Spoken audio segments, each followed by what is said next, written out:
If you're a parent or share a fridge with someone, Instacart is about to make grocery shopping so much easier. Because with family carts, you can share a cart with your partner and each add the items you want. Since between the two of you, odds are you'll both remember everything you need. And this way, you'll never have to eat milkless cereal again. So minimize the stress of the weekly shop with family carts. Download the Instacart app and get delivery in as fast as 30 minutes. Plus, enjoy $0 delivery fees on your first 3 orders. Service fees apply for 3 orders in 14 days. Excludes restaurants. Bonjour, ici Patrick Pierrat, éditeur d'Info Bref. Voici l'essentiel des nouvelles en ce vendredi 4 avril. Le Canada va imposer des tarifs douaniers de 25% sur les voitures fabriquées aux États-Unis. Mark Carney a annoncé que son gouvernement allait riposter ainsi aux tarifs américains qui visent l'industrie automobile. Les contre-tarifs canadiens s'appliqueront sur les véhicules importés des États-Unis qui ne sont pas conformes à l'accord Canada-États-Unis-Mexique, parce que moins de 75% de leurs pièces sont d'origine nord-américaine. Toutefois, les constructeurs qui maintiennent leur production et leurs investissements au Canada ne seront pas visés. Contrairement aux tarifs américains, les contre-tarifs ne viseront pas les pièces automobiles. Ottawa estime que ces contre-tarifs lui permettront de récolter 8 milliards de dollars qui seront utilisés pour soutenir l'industrie automobile canadienne et ses employés. Stellantis va temporairement fermer son usine de Windsor, en Ontario.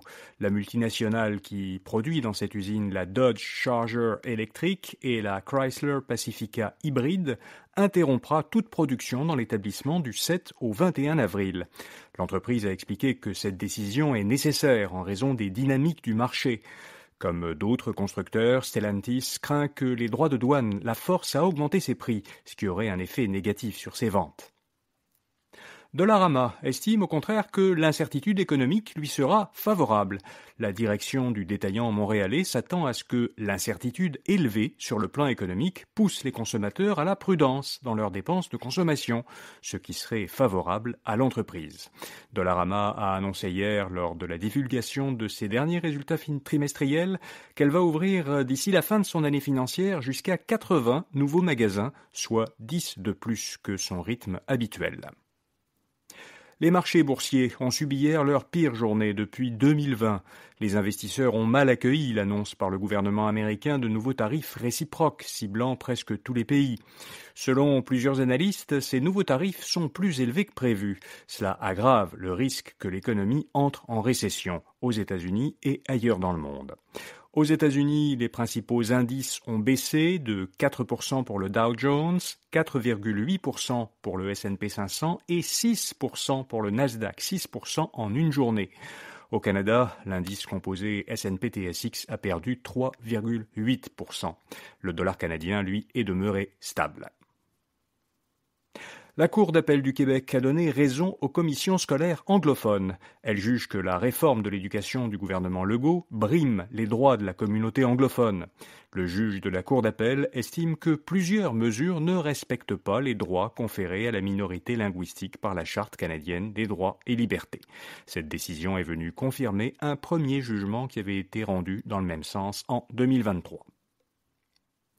Il y a un remue-ménage au Cirque du Soleil. Après avoir licencié plusieurs centaines d'employés dans les derniers mois, l'entreprise vient de rappeler à sa tête son ancien patron, Daniel Lamarre, qui avait occupé le poste de PDG de 2001 à 2021. Selon plusieurs médias, le Cirque du Soleil vient par ailleurs de vendre des filiales qui n'ont pas obtenu le succès escompté et d'autres ventes d'activités seraient à l'étude. Anthropic et OpenAI veulent séduire les étudiants. Les deux entreprises américaines ont toutes les deux annoncé hier des mesures qui visent à favoriser l'utilisation de leurs outils d'intelligence artificielle par les étudiants. Anthropic a lancé Claude for Education, une version de son robot conversationnel qui est conçu spécifiquement pour les étudiants. Cette version dispose d'un mode d'apprentissage qui viserait à encourager les étudiants à raisonner plutôt que d'obtenir directement une réponse. OpenAI, de son côté, offrira jusqu'en mai aux étudiants canadiens et américains un accès gratuit à la version Plus de ChatGPT. Et puis, l'équipe masculine canadienne de soccer obtient son meilleur classement mondial. Le Canada a atteint pour la première fois le 30e rang du classement mondial de la Fédération internationale de football association, la FIFA. Les Rouges viennent de gagner une place à la suite de plusieurs parties, dont un match vainqueur contre les États-Unis. Les pays en tête du classement mondial sont l'Argentine, l'Espagne et la France. Voilà, vous savez l'essentiel. Si vous ne l'avez pas écouté hier soir, vous pourrez entendre tout de suite après ce bulletin, dans le flux du balado InfoBref, notre épisode hebdomadaire Éclairage politique, une capsule de 10 minutes consacrée à la campagne électorale fédérale. Cette semaine, le spécialiste de politique Patrick White nous parle de l'enjeu du français dans la campagne. Comme chaque vendredi, on publie dans l'infolettre InfoBref Matin une courte sélection des meilleurs rabais de la semaine disponibles en ligne. Vous la trouverez à infobref.com ou en suivant un lien vers cette rubrique dans les notes de l'épisode.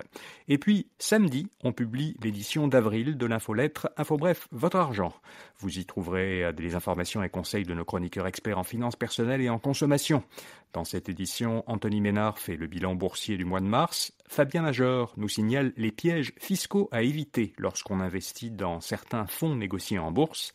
Et Félix Côté nous donne quelques trucs aux gens qui voudraient acheter un chalet malgré les prix qui flambent dans l'immobilier. Ce sont quelques-uns des sujets dans l'édition d'avril d'InfoBref Votre Argent. Cette infolettre de finances personnelles est visible samedi et dimanche en page d'accueil d'InfoBref et vous pouvez aussi vous y abonner ce vendredi sur notre site pour la recevoir samedi. Les articles resteront ensuite disponibles dans la section argent d'infobref.com. Bonne fin de semaine et à lundi matin. Hey, it's Mark Maron from WTF, here to let you know that this podcast is brought to you by Progressive Insurance. And I'm sure the reason you're listening to this podcast right now is because you chose it. Well, choose Progressive's Name Your Price tool, and you could find insurance options that fit your budget, so you can pick the best one for your situation. Who doesn't like choice? Try it at Progressive.com. And now, some legal info. Progressive Casualty Insurance Company and Affiliates. Price and coverage match limited by state law. Not available in all states.